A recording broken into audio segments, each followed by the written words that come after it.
Hi, thank you for joining us today on Christ, Culture, and Coffee, and you don't want to miss this upcoming episode, as in light of Passion Week, we decided to discuss what exactly happened to Jesus at his death physically. You don't want to miss this episode.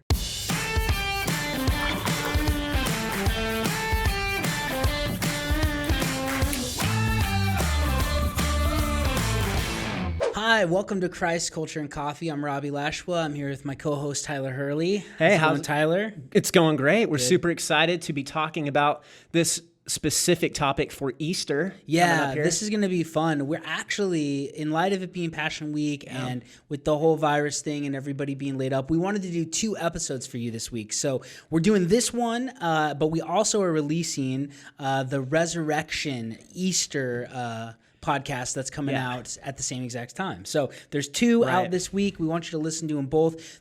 This one we're going to deal with Jesus' death and kind of the Good Friday aspect of what he went through. And then the next one is on the resurrection, and we give you a good methodology on how to remember resurrection apologetics so you can talk about it with your friends. Yeah, it's super exciting. We just thought, one way we could help everybody out who's having to be at home for Easter this year is by giving you a little extra content to be viewing or listening to at home. Just thought, it was a good time to throw out a bonus episode. It is, yep. So hopefully you enjoy it. Hopefully they're impactful. And especially today, we want to take some time to contemplate what did Jesus go through. And so that's what this is all about. But before we get to that, Christ, Culture, and Coffee, we want to give you a coffee tip while you're quarantined. This is your quarantine coffee tip from Christ, Culture, Coffee. That's a lot of in there.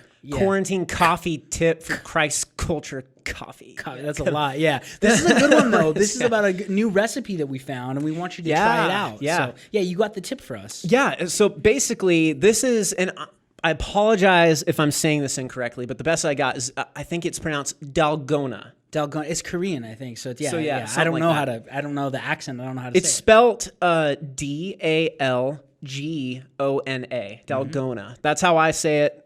And, that's the way I'm going to go for it for this time. But basically, there's a coffee recipe that we wanted to share with you guys called Dalgona coffee. And now, basically, I've never tried this myself, and I want to. It looks amazing. I know a couple of people who've tried it who told me, you got to try it. And I haven't yet. So. Yeah, and it's kind of cool because the texture of it looks like a very thick, creamy kind of coffee. Yeah. But it looks delicious, and I'd love to try it. And so, basically, here's a recipe for it. So, what it entails is you need 2 tablespoons of instant coffee, 2 tablespoons of sugar, and then 1 cup of whole milk.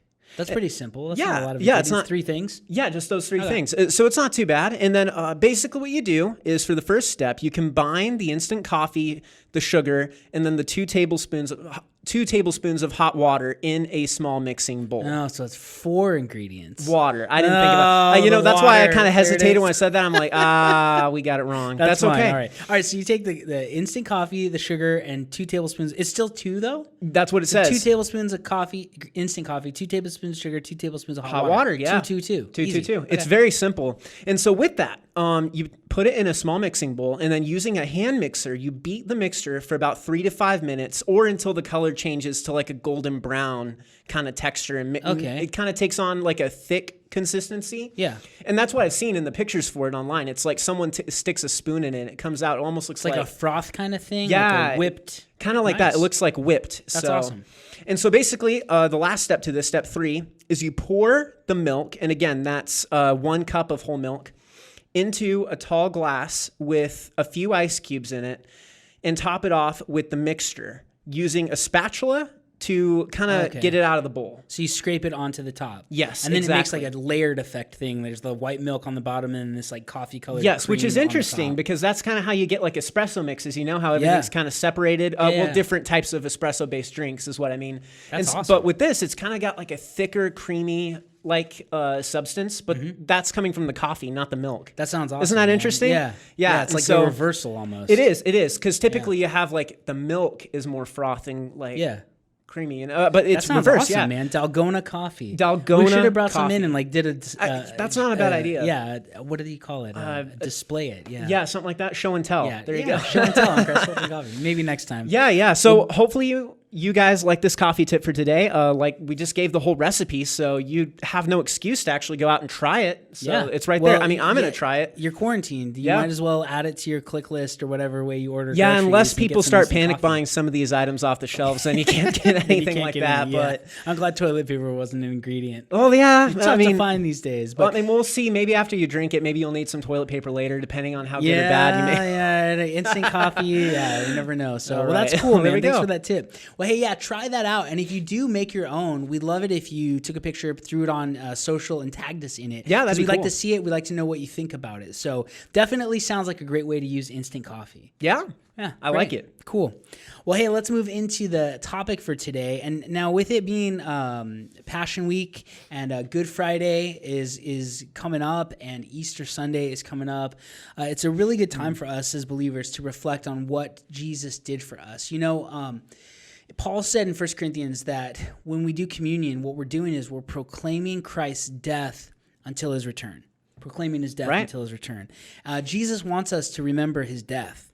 He wants us to remember. And I know we all like getting to the resurrection. Yeah. Because it's the happy ending, right?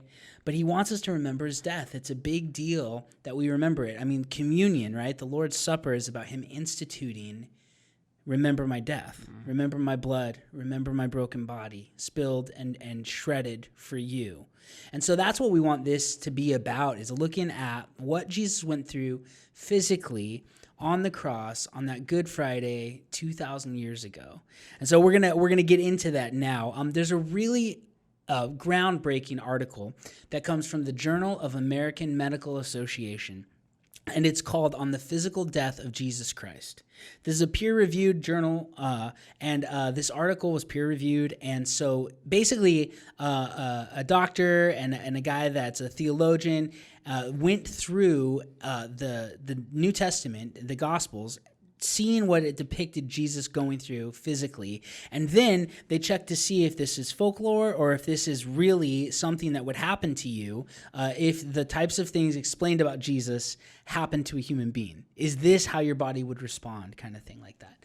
And so we're going to kind of walk through that and look at what exactly went on with Jesus' body, what did he die of, and what type of pain did he take upon himself to pay for our sins. Right. So this is kind of a little more of a somber episode. Yeah, it is. But, it's important to do that because that's the thing, like we talked about. Like we kind of tend to think of like Passion Week and Easter as like the resurrection, but really a big part of it is the death. And like it's important to remember that and know what Jesus went through leading up to the resurrection. No, it really is, Tyler. You're right. We can't always fast forward to the happy ending. Right? Yeah, right. We need to be face to face with how gruesome our sin is. That's really what it comes down to. And so with this Good Friday-esque episode, I do want to let you know we're sharing a playlist on Spotify with you, and it's some really great Good Friday songs. Yeah, and they're not happy. That's the point. They're somber. They make you think about death and the grave. And so we'd encourage you, listen to that playlist. Think through the words. Think through what Jesus did for us on the cross. But let's dive in to talking about what happened to Jesus physically. Well, prior to Jesus going on the cross, we would assume and could kind of conclude that he was in pretty good physical shape. Yeah. He walked around Israel a lot. He was a carpenter. He was in the prime of his life, around 30 years old, right? So we're starting off with he's probably in pretty decent shape as a human being. Then the night of his betrayal begins. And you remember Jesus goes to the Garden of Gethsemane to pray. And Luke gives us a crazy detail about what happens to Jesus while he's praying. I want to read this to you. This is from Luke 22, 39 through 46. It says, "And he came out and he proceeded, as was his custom, to the Mount of Olives, and the disciples also followed him. When he arrived at the place, he said to them, 'Pray that you may not enter into temptation.' And he withdrew from them about a stone's throw, and he knelt down and he began to pray, saying, 'Father, if you are willing, remove this cup from me. Yet not my will, but yours be done.' Now an angel of heaven appeared to him, strengthening him. And being in agony, he was praying very fervently, and his sweat became like drops of blood falling down upon the ground. When he rose from prayer, he came to the disciples and found them sleeping from sorrow. And he said to them, "Why are you sleeping?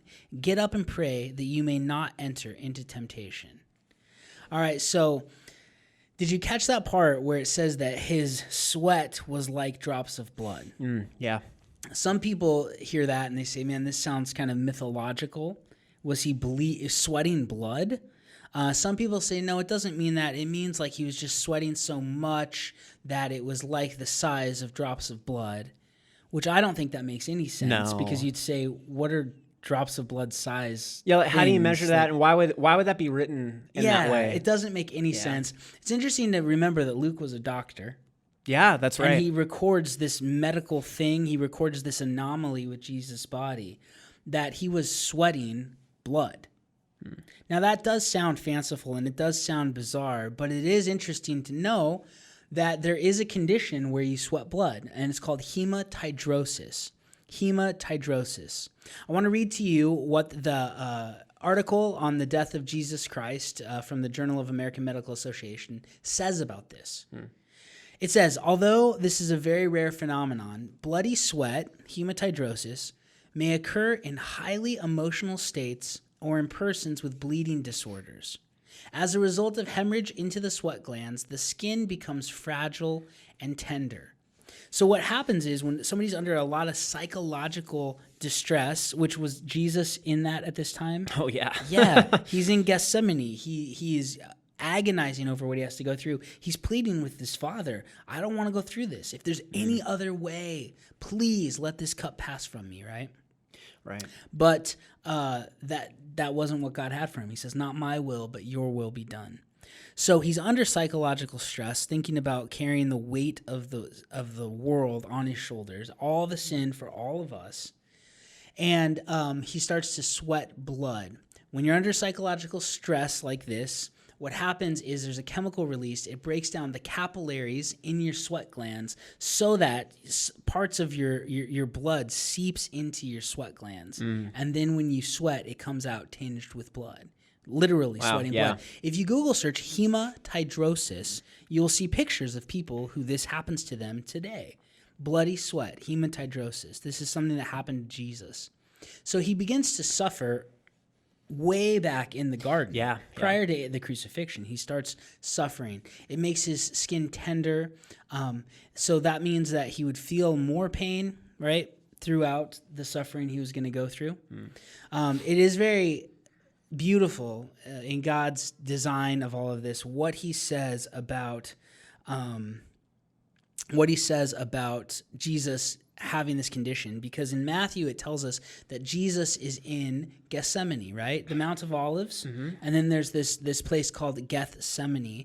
The word Gethsemane means oil press. Now, makes sense because they're at the Mount of Olives, and you get olive oil from olives. Yeah, right. And so they would press the olives there to get the oil out of them, right? So think about this. Jesus is in the place where the oil, where olives were pressed to make olive oil. And he's beginning to be pressed. Yeah. He's having the pressure come down on him. He's beginning to be squeezed. And it's in Gethsemane, think about this, Tyler, that he starts shedding his blood for us. Yeah. Isn't that powerful? It is. Just all the symbolism and like things that are happening that early on to leading up to his death. It's incredible. You see, like, this is where it starts. Yes. Yeah. This is the place it starts. So that's the first thing about him physically, though. Hydrosis starts in the garden. Yeah. And this is prior to any of the trials or anything. Yeah, that's right. So he's just slowly beginning that process. And it's crazy looking at how everything just fits like that. Like how God uses these coincidences. Well, not coincidences, but design.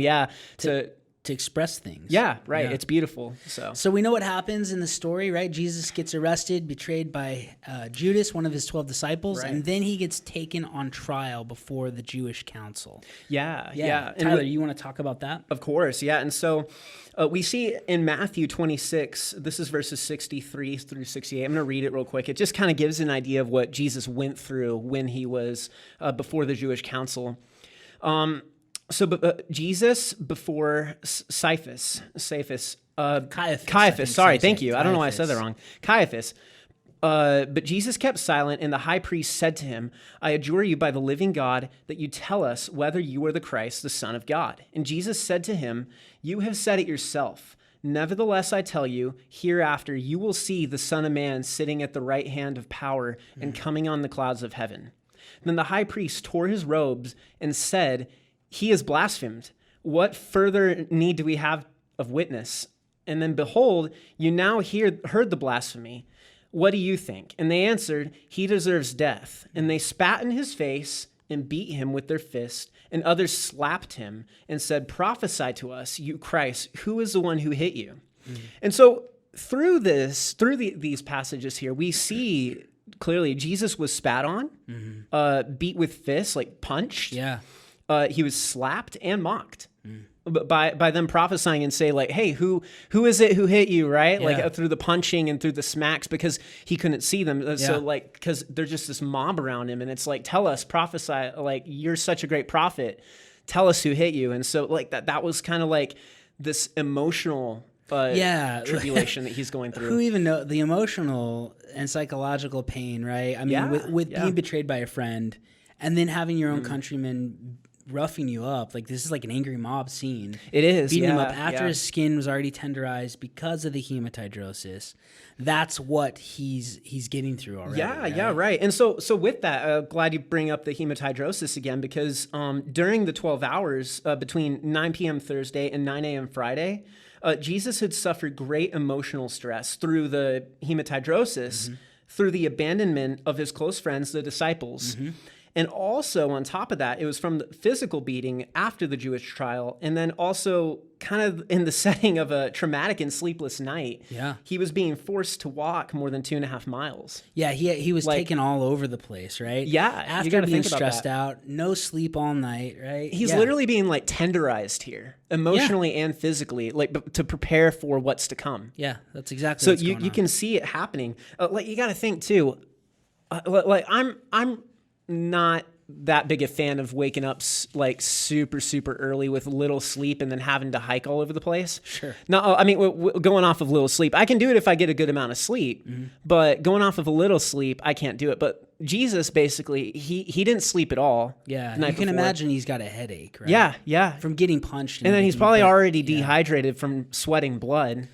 Yeah, maybe. Yeah, and then like going through this process of walking around everywhere. So it's like it's kind of brings him to this point of where he's really dealing with a lot of physical and emotional turmoil, which makes him vulnerable through all that, like the stuff he went through. It made him vulnerable to prepare for the scourging that was about to come. Yeah. And also, like, you think when you're physically tired, when you're physically being harmed, all of those types of things, it's really hard to act right. Oh yeah. Right. We have a short fuse, we'll say, these kinds of things. And this guy, he continued to love people, to ask forgiveness for them. I mean, it is amazing the character that he had as a human being to be able to care about others when he's going through such hardships. Yeah. Right. Yeah. It's such an awesome thing. Well, yeah. So after the trials, the Jews took him to Pilate because they want him killed. Pilate decides, I'm gonna hurt him, but I don't want to crucify him because I don't really think that there's any reason to. Yeah, right. And so John 19:1 tells us that Pilate then had Jesus scourged. Pilate had Jesus scourged.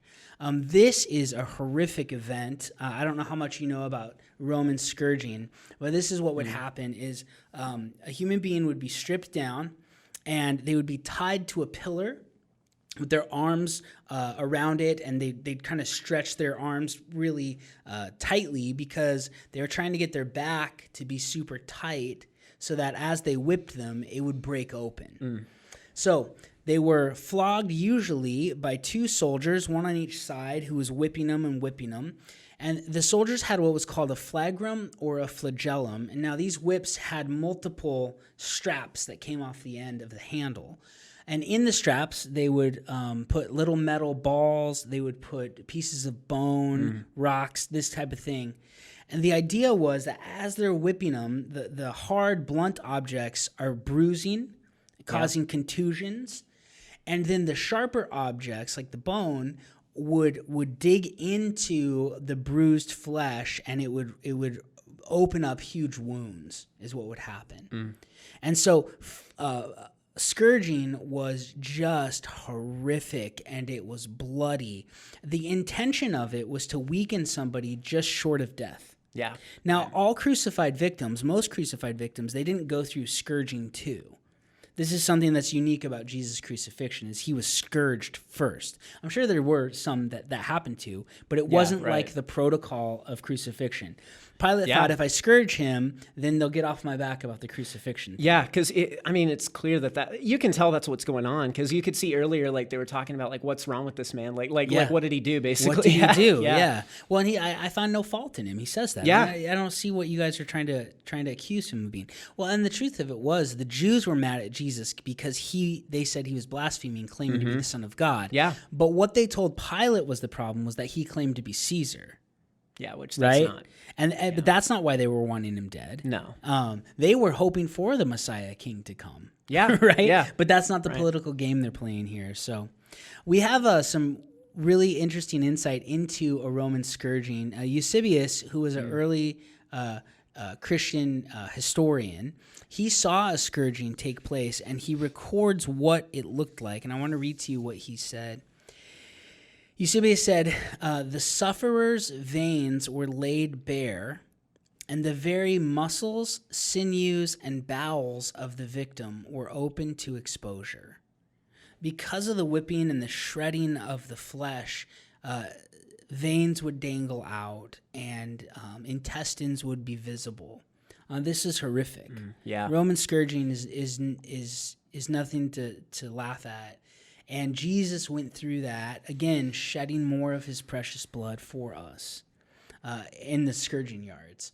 And so even prior to the crucifixion, this guy has gone through trauma, horrific trauma. And we're not even to the crucifixion yet. Yeah, right. So after the scourgings, then he gets mocked by the Roman guards. You want to discuss that? Yeah, of course. And so, like you said, like he gets mocked, and we can see that through a couple passages I want to read here.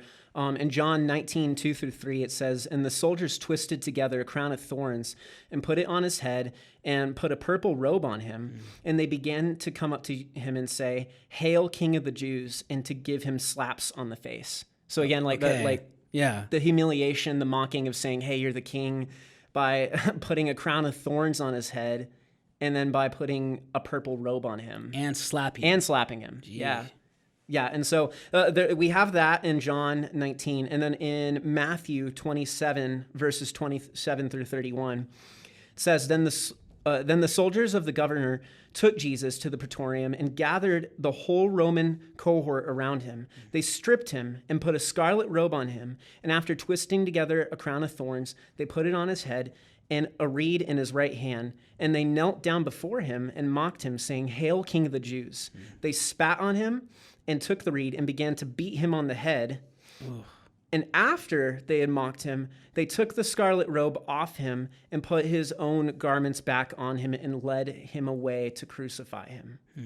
So this is what's really interesting about this whole scenario. So for one, the crown of thorns was beaten into his head. We talked about that. Like beaten into his head. Horrendous. Yeah, and then not just slapping him in the face, but hitting him. Yeah, beat the crown into his head. Yeah, and we can even see, too, again, in Matthew 27, in verse 30, it specifically says they took the reed and began to beat him on the head. So they're not just like beating him in general. They're taking like a reed. A stick, and they're smashing it into his skull, which that's going to cause more bleeding, more injury. Hasn't slept all night. Yeah, and then on top of that, this is crazy for those of you who might not know about this. So basically, as we were just talking about how with the scourging process, it's like ripping apart his flesh, right? Yeah. Like shredding him, basically. And what's happening is now Jesus, he's got all these open wounds all over his body, right? Yeah, his back. I mean, it wouldn't just be your back either. It'd be your lower legs, your butt, everything, just kind of shredded. Everything. Like you have like muscle and like organs exposed. Yeah, because it could be very horrific. Yeah. And so basically, with Jesus having gone through that, with that robe that they placed on his back, the robe was then ripped off, because if you think about it, what's happening is that robe's being put on to cover up those injuries, and the blood, he's all sticky because he's covered in everything. Yeah. So when you put it's like a Band-Aid idea. It cauterizes, the blood attaches you. Yeah. So it's going to attach to that robe. And so then when they're ripping it off, it's like reopening all of the wounds all over again. Yeah. Couldn't have been So they're good. putting it on, ripping it off, and re-injuring his fresh wounds, and and then they put his own garments back on him. So it's just like this constant ripping of the flesh over and over. Yeah, you can think about like when you have a sunburn, how uncomfortable it is to put clothes on, right? Yeah, or to take clothes off. Like Jesus is beyond that type of pain. Yeah, it's just horrible. Horrific. Well, and I think, again, getting back to the symbolism of what God's trying to show us is going on here. In Galatians 3:13, it says, Christ redeemed us from the curse of the law, having become a curse for us. For as it is written, cursed is everyone who hangs on a tree. You remember, going back to Genesis 3, Adam and Eve, our original parents, right, are cursed because of their disobedience. They're cursed because of their sin. And one of the things that is cursed with Adam is thorns. Right? Thorns. That's right. In the Old Testament law, when God set up the sacrificial system for the Israelites, when they'd bring their animals on the Day of Atonement, one of the things that the people had to do was to bring their lamb, to put it up on the altar, and then they'd place their hand on the lamb, and it was symbolic of the person transferring their sin onto the animal sacrifice, right?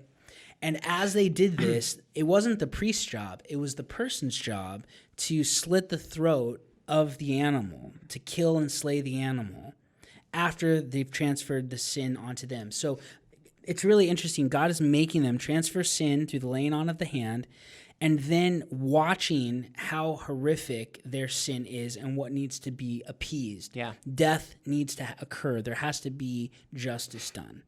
And so they're face to face with the death of this animal. In Jesus taking the crown of thorns on his head, think about this. He's literally taking a symbol of our curse, a symbol of Adam's curse. Curse is the ground because of you. Thorns and thistles it will produce, all right? And you'll toil all the days of your life. Jesus takes that symbol of our curse and has it beat into his head, pressed into his head, symbolically and literally showing that he's taking our curse on himself. He's the sacrificial lamb. He's the one who's going to be slain in our place. It's just beautiful. Unbelievable what God did through this entire situation. So Jesus is going through a lot physically, but he's also showing us what he's doing spiritually. Yeah, for us that's right. With this, that's right. And so with that too, at this point, physically with Jesus, he would be going into what's called hypovolemic shock. And so this is another medical scenario that happened to Jesus physically. And for those of you that don't know, basically what this means is he was experiencing very low blood volume just through everything he'd been through. And it makes sense. Lost too much blood. Yeah, I mean, we were talking about how he was scourged. Yeah. And so, he's losing blood. So hypovolemic shock, basically what it looks like is 4 things occurred with hypovolemic shock. So the first thing is the heart begins pumping extremely fast in order to circulate blood. But the problem is there isn't enough blood to pump. Yeah. So your heart kind of freaks out, right? It's because it thinks that the body's freaking out, so it needs blood all over. So the heart is pumping, working overtime to get it everywhere, but there's nothing to pump. So that causes problems. Because the heart's being overworked. Yeah. And then secondly, what happens there is the person's blood pressure drops, which causes fainting and collapsing. So we see this when Jesus collapsed when he was carrying the cross. Yeah, and that's in the journal article. That's what they point to and say, see, this is a evidence of him going through hypovolemic shock. Yeah, he faints, he passes out, and we all know what that's like. We see people in traumatic situations like this. If they don't have enough blood, go It unconscious. happens, They pass out. Yeah. So again, too, with that, we also see a third thing happen here is the kidneys will stop producing urine in order to maintain the kind of volume of fluids that the body has left, because there's so much. So basically what's really happening here is everything in Jesus's body would be shutting down that produces like fluids. Yeah. Because it has to get it to vital areas of his body. Yeah, it's trying to turn all the fluid into blood because he doesn't have enough blood. Yes. And so the fourth thing that happens is then the victim becomes very thirsty because the body is craving fluids to replace the blood loss. Yeah.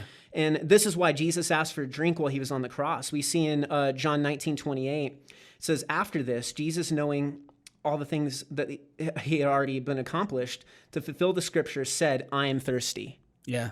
Right? Yeah. We see he says that, I am thirsty. And that's one of the reasons they think this is another evidence of hypovolemic shock, right? So that's Fainting and thirst. Right. And so that's why we're seeing, okay, and you know what? It's not that far-fetched to believe after what we just described with the scourging. No, not at all. Yeah. Like he would have lost a tremendous amount of blood. Oh, if you've ever seen The Passion of the Christ with Mel Gibson, they do a really good job at depicting how grotesque the scourging is. You remember Jesus' mom in the movie, she's wiping up blood from all over. That is what it would have been like. Yeah, it's pretty accurate. Yeah. And so I think it's just, too, with this whole process, it's worth noting that God, who made the human body with the capability to go into hypovolemic shock, endured hypovolemic shock in order to save human beings. Yeah, that is unreal. He submitted to that. To something that he created, right? Yeah. Well, like the body's response. Yeah, to and it's trauma, not a bad thing. It's a good thing that the body reacts in a way to keep you alive, right? Yes. But the thing is like that's just what happened, and there were consequences to what he endured. Yeah, and he took that on. So that's just fascinating. It is. Jesus was what he went through is unreal. Now, this is all prior to the cross, right? It is. We're just now getting to the crucifixion piece, and he has already gone through a lot.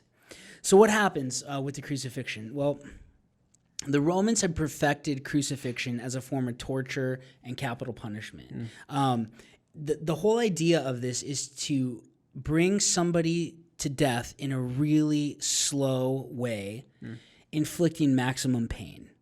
I don't know if all of you are aware of this, but the word excruciating, in Greek, ex is out of, crusa, the cross. Excruciating, it means pain derived from out of the cross. They came up with a new word for it because it was such a painful process to go through. Yeah. And Jesus is about to go through that. So crucifixion is intended to kill the person in the slowest possible way, inflicting the maximum pain that's possible. But it also was about humiliating a person. And a lot of Christian art and things and kind of the visions we have in our mind of Jesus on the cross, he's always wearing a loincloth, right? Yeah. We've really sanitized this situation. The Romans didn't crucify people with loincloths on. In fact, Scripture tells us over and over again that Jesus was stripped. They took his clothes. They cast lots for his tunic, his undergarment.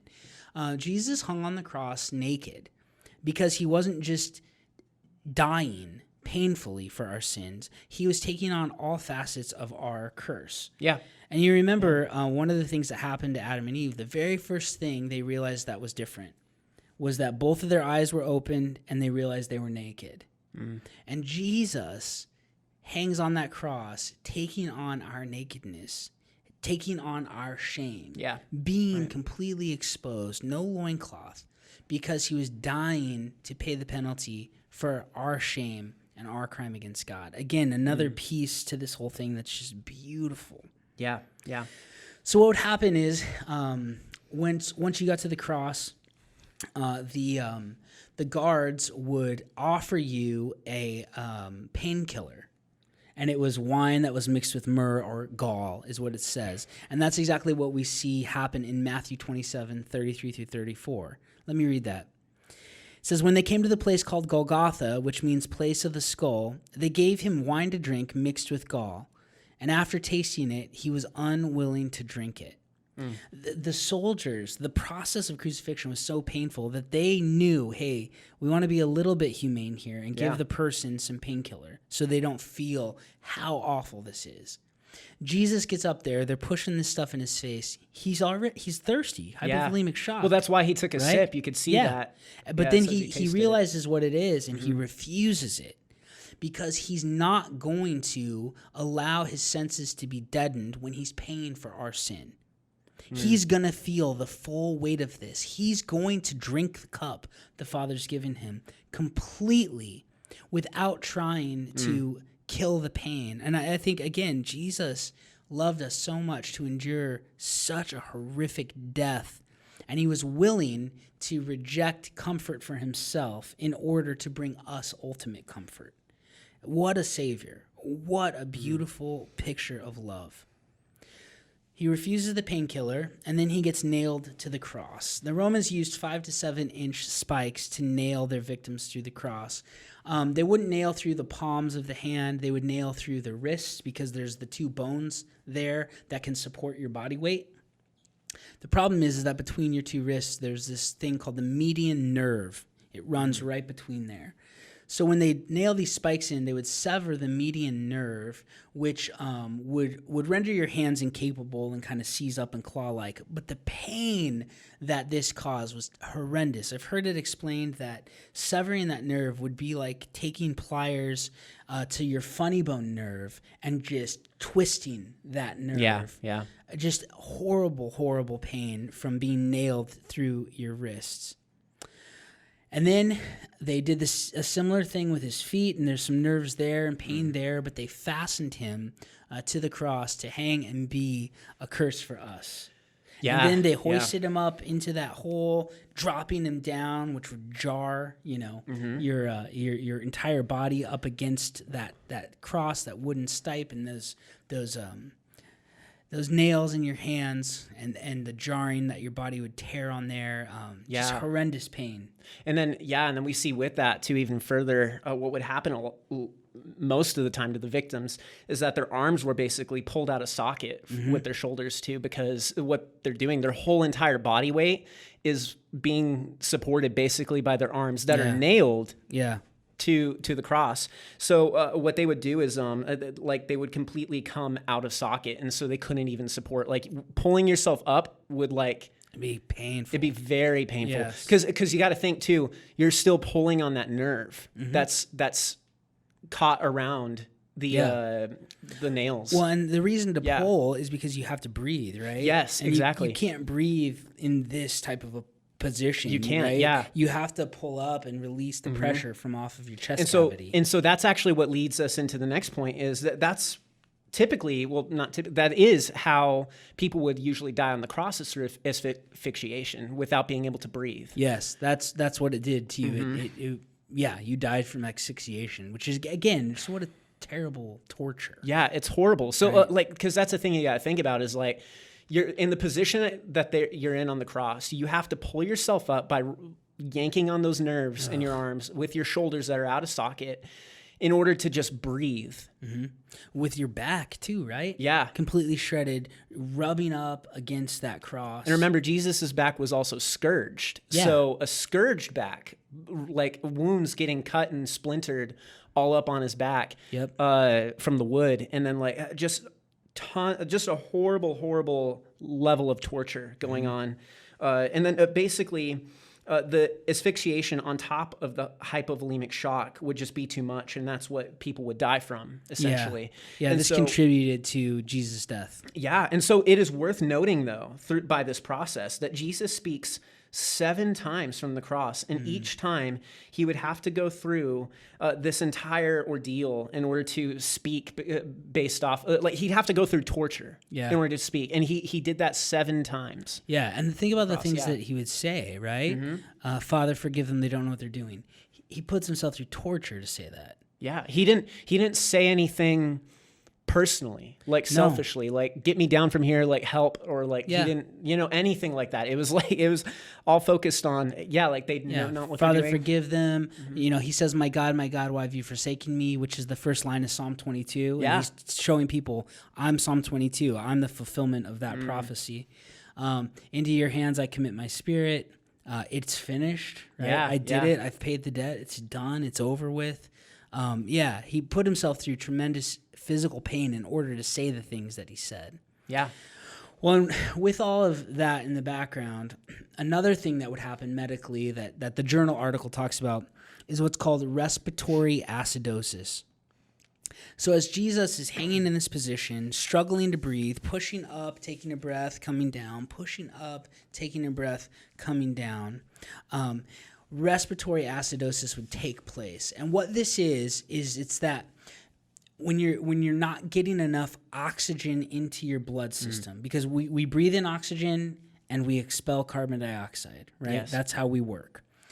So you're not getting enough oxygen into your bloodstream. And so there's a carbon dioxide buildup in your blood that's not getting expelled. Right. The carbon dioxide in the blood then begins to be dissolved into your system as carbonic acid, which causes the acidity of your blood to increase. All right?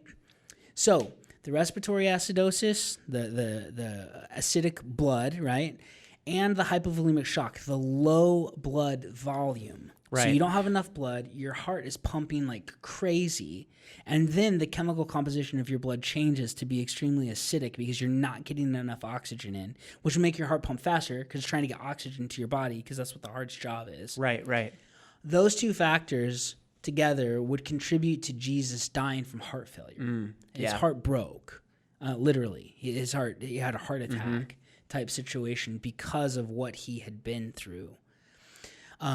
You remember the account where they're going to break his legs, right? Right. Because they want him to suffocate, asphyxiate. And they realize he's already dead, so they don't need to go through the effort of breaking his legs, right? And that's beautiful and symbolic because he's supposed to be an unblemished, unbroken lamb as a sacrifice. He wasn't broken. But they realized he was already dead. And then there's one more thing that happens to him, and this is the one post-mortem wound we know that Jesus had. Yes, and so basically as a confirmation of Jesus' death, what the soldiers did was they took a spear and they stabbed him to be sure of that. But when they did, this is another significant medical fact that occurred here, is what had happened when they pierced him with the spear is it said that in John 19:34 that blood and water and kind of like a mixture poured out of him. Yes. And so basically the rapid beat of the heart increased the fluid that collects around the membrane of the heart and the lungs, heart and the lungs. And it's called pleural effusion. Yeah, pleural effusion. Pleural effusion. And when Jesus was stabbed with the spear, it went through his lung and his heart. And so the water-looking substance that came out was fluid that had built up around his heart. And so this is just showing like further verification of the medical diagnosis that this is what would happen in that situation. Yeah. And so when John records that blood and water came out, it's not some type of a theological point he's trying to make. He literally saw water-colored stuff and blood come out. Well, what you got to think about is most people don't know about this, that this is something that would happen. Yeah. So when you look at like in the scriptures, like all these little details about Jesus physically and medically that was occurring in the scriptures, you can tell like this wasn't made up. Like the people were just writing down what they saw because they didn't know. They must have been, right? Because John, being a teenage fisherman, right? That's who he was. Like there's no way he knows how this stuff works. He's just writing down what he saw happen. And it just really verifies like he was dead. Like that's the key here. Yeah, and that's a big point is he died for our sins according to the scripture. Yeah. Like, that's the truth. Jesus died. And Good Friday is about remembering what he went through in our place, right? Why did he have to go through all of this? To take our curse upon himself. Why did he have to go through all of this? To die in our place, right? As our substitute. Why? Because God can't just overlook our sin. That would be enabling, right? God's not an enabler. God is just. So he can't turn a blind eye to sin, but he also loves us immensely. So what does he do? He takes on the penalty. Right. He pays for it in our place so that we don't have to. It's a beautiful, beautiful truth of a beautiful historical event. Jesus died on the cross 2,000 years ago, and he wants us to remember that. As often as you eat the bread and drink the cup, do this in remembrance of me. Yeah. Paul says, as often as we do this, we commemorate the Lord's death until he comes back. So don't rush to Sunday. I know that Easter is great and it's a victory assured, and it shows us that what he accomplished on the cross was real. But don't rush to the happy ending. I think we need to feel the weight of Friday. Yeah. I think we really need to appreciate the violence and the pain and the emotional turmoil and the psychological damaging that Jesus went through in order to redeem us. We did that to him. And he came to save us from our crime and our sin and our twistedness. And it's such a beautiful thing to remember. It's sobering and it's somber, but it's beautiful what he did and the immense love that he had for us. Yeah. Well, hey, I know this hasn't been a super uplifting episode. Right. And that's not usually, we're much more lighthearted usually, but this is a time to be serious about a serious thing, the death of our Savior and what he accomplished on the cross. So but thank you so much for joining us. And remember, we're also releasing a bonus episode to go with this, so be sure that you check that out. Yeah, this isn't the end of the story. It's not. It's not. Right? And so that's what we're going to be covering on the other episodes. So make sure to check that out. And thank you for tuning in with us today on Christ Culture and Coffee. Again, if you aren't already, please go ahead and follow us on Instagram, on Facebook if you're on there, and then also on YouTube. Make sure you subscribe to us for all of our content and more updates to come. So thanks so much for being with us today. We hope you have an awesome weekend sharing and celebrating the death of our Savior and the resurrection. Yes, thank you so much for joining us. Thanks.